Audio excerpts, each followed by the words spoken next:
ubat gigi Zaitun membantu nafas lebih segar dan gigi lebih putih. Ubat gigi Zaitun untuk seisi keluarga. Zaitun, gunakan tanpa was-was. Assalamualaikum, anda sedang menonton Sekilas Fakta 29 Disember 2023 bersama saya Kemilia Nur Azlan.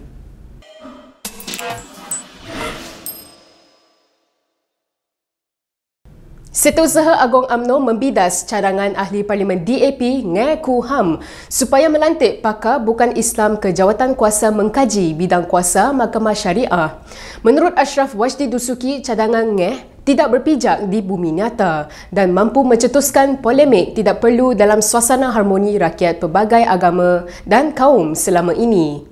Tambah Ashraf, sejak merdeka, Mahkamah Syariah dihaskan untuk orang Islam dan UMNO semasa menerajui kerajaan telah menambah baik dan menaik taraf status mahkamah secara berperingkat mengambil kira ruang lingkup dibenarkan Perlembagaan Persekutuan. Ashraf berkata sepanjang proses menaik taraf Mahkamah Syariah dari aspek pentadbiran kompetensi, emolumen dan pengajian hakim serta pegawai dan tahap hukuman diperuntukkan bawah kuasa mahkamah itu, ia tidak pernah sekali-kali mencabuli hak warga bukan Islam. Terdahulu, Ngeh mencadangkan supaya melantik pakar perlembagaan dari kalangan bukan Islam ke dalam jawatan kuasa tersebut supaya pandangan orang bukan Islam berkenaan dengan peruntukan-peruntukan dalam Perlembagaan Persekutuan akan diambil kira.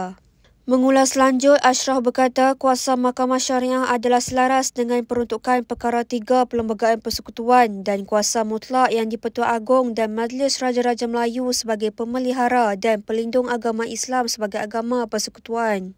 Pada masa sama, katanya ia juga mengiktiraf kebebasan agama lain untuk diamalkan di negara ini. Dalam ruangan komen pada hantaran yang sama, Ashraf berkata dia telah bersuara membantah kenyataan Ngeh kepada Setiausaha Agong DAP Anthony Loke dan Setiausaha Organisasi DAP Stephen Sim.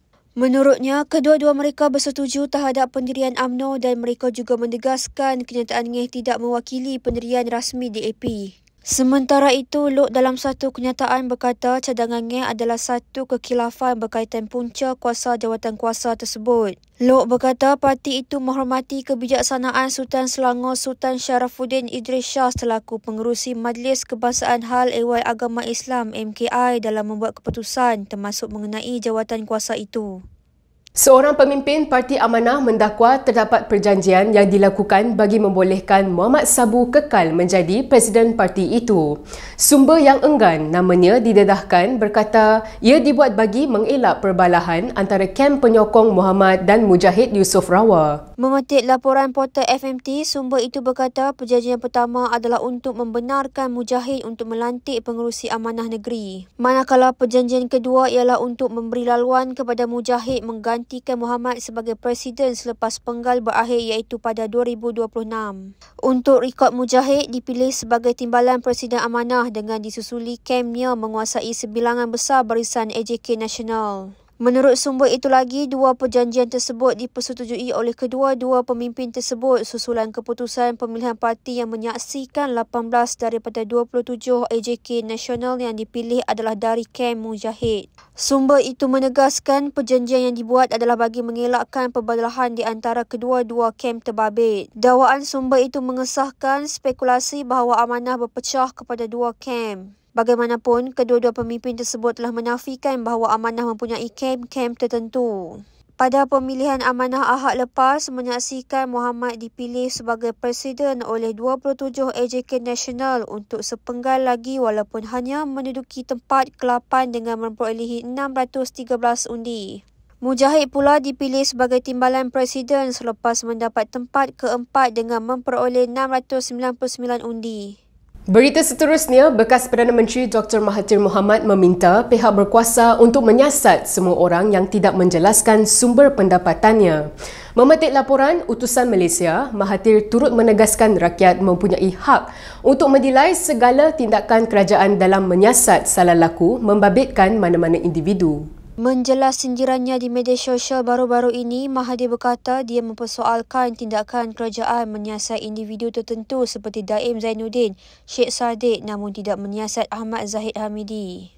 Jelas Mahathir, ramai orang mempunyai duit yang banyak, justru itu kerajaan harus menyelidik ke semua pihak terbabit. Secara sinis, Mahathir memberitahu dia juga mempunyai duit yang banyak namun sehingga kini tiada sebarang bukti yang ditunjukkan. Terdahulu, Mahathir mengeluarkan kenyataan sinis susulan tindakan SPRM melancarkan siasatan terhadap Daim, seorang yang bergelatun dan merupakan sekutu rapatnya berhubung dakwaan pengubahan wang haram dan rasuah. Minggu lalu, SPRM menyita Menara Ilham, sebuah bangunan menilai komersial tinggi milik Daim dan keluarganya. Tindakan itu dikatakan dibuat selepas tokoh korporat itu enggan mematuhi arahan SPRM untuk mengisytiharkan pegangan kewangan miliknya dan keluarganya. Semalam, Daim dalam satu kenyataan menafikan dirinya mahupun keluarganya terlibat dalam rasuah dan mendakwa siasatan SPRM sebagai penganiayaan politik atas satu bentuk kempen politik yang menyasarkan dirinya.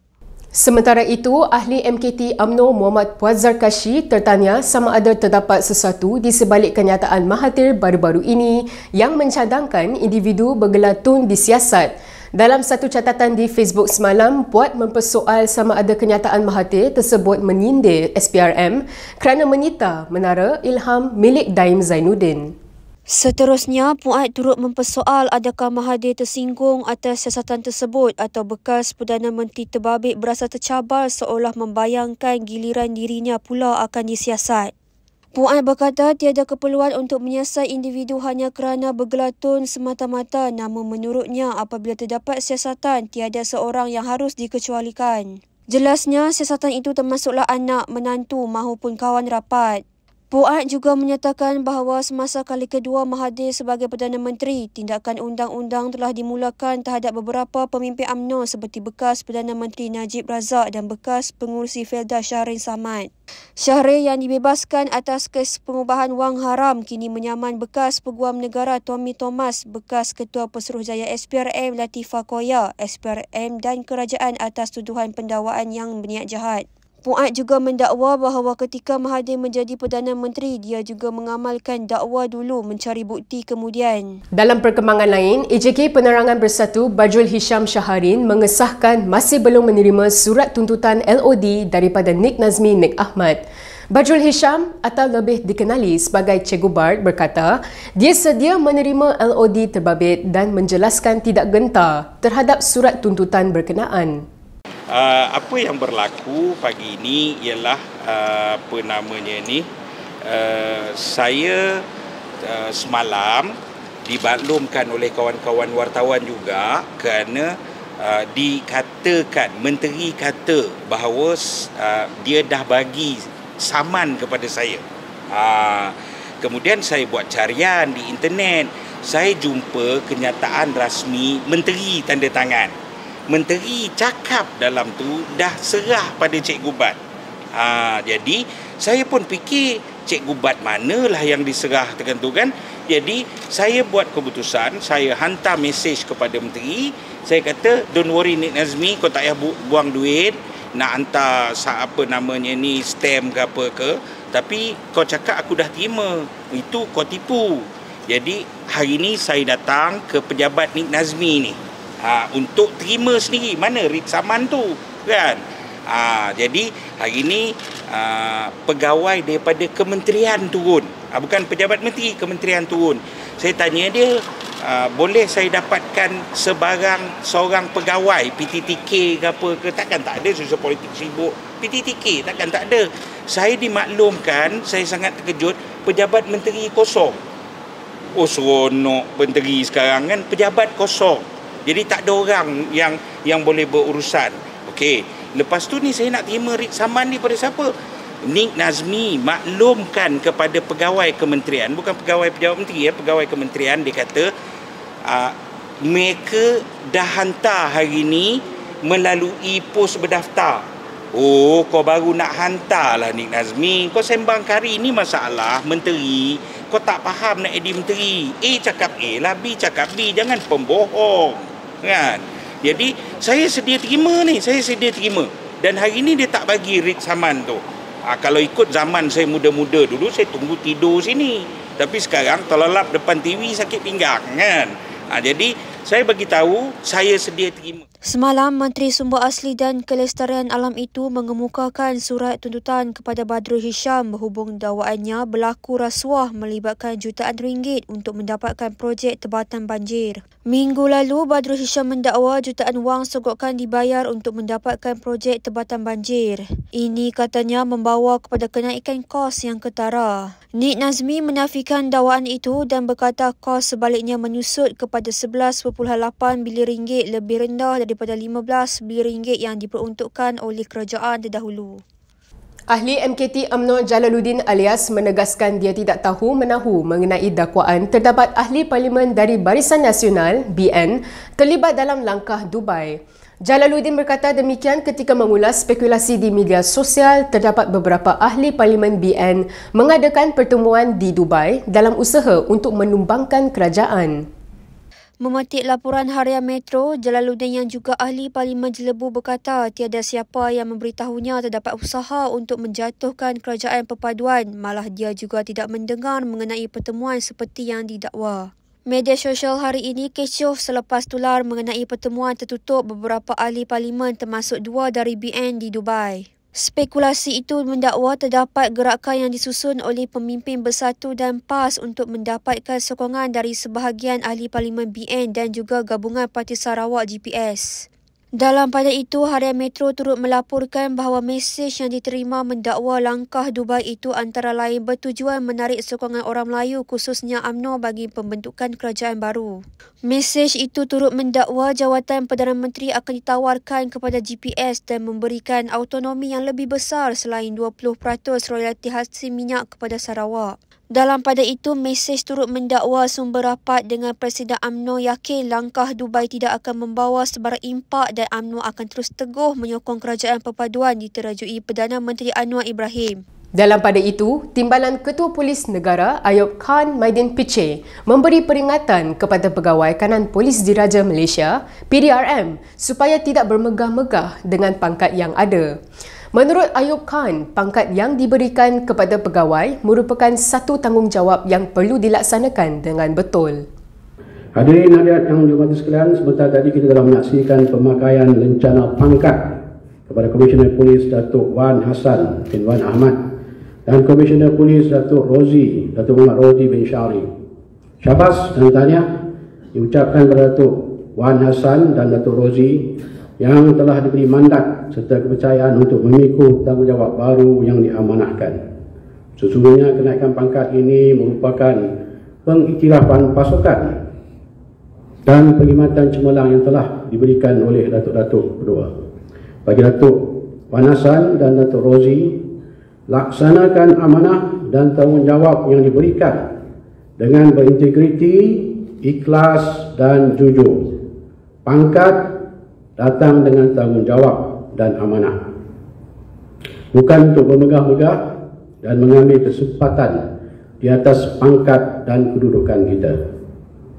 Ingat pesanan yang sering saya berikan, pahala dan dosa, hidup dan mati, dunia dan akhirat.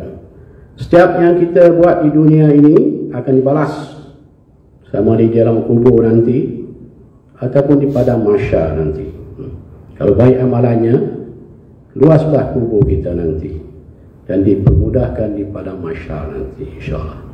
Kalau sebaliknya, maka janganlah kita menyesal selepas kita meninggal dunia nanti. Ayub Khan berkata demikian ketika berucap pada majlis pemakaian lencana pangkat dan serah terima tugas pengarah Jabatan Pencegahan Jenayah dan Keselamatan Komuniti dan Pengerusi Persatuan Kebajikan Isteri-Isteri Polis di Pusat Latihan Polis Pulapul, Kuala Lumpur hari ini. Wan Hassan Wan Ahmad dilantik sebagai pengarah Jabatan Pencegahan Jenayah dan Keselamatan Komuniti JPJKK yang baru. Wan Hassan menggantikan Aidi Ismail yang akan bersara pada 1 Januari ini. Berikut beberapa lagi ringkasan berita untuk hari ini.